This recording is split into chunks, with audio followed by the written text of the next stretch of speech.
rope, I marked it to make sure it's properly lined up. The two posts should be lined up. So I took a marker, I took a rope and marked the line so it's all straight line now. Now I can dig the hole in parallel holes so it'll be lined up.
So that's a good example of, see, when you have the auger in the hole and the auger has a starting problem, don't mess with it in the hole. You got to take it out so that you don't twist your hands around.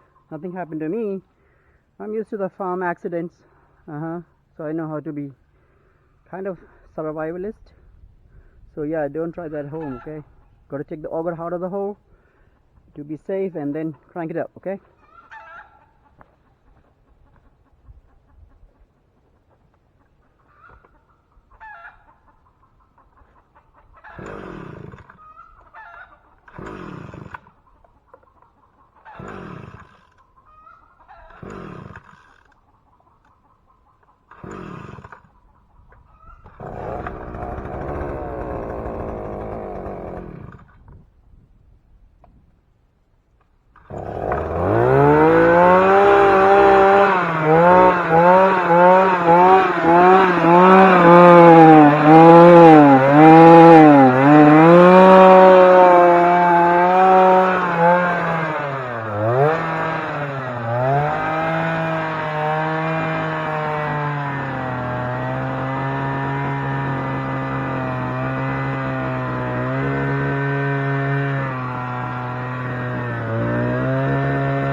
Alright, we survived.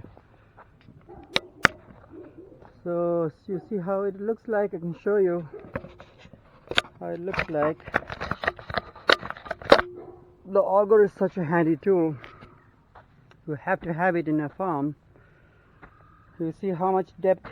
It's like 3 feet, almost like easily 3 feet deep, and it took me just few seconds, like less than how much, 10 seconds per hole, 10 or 15 seconds most, and it digs a 3 feet deep hole.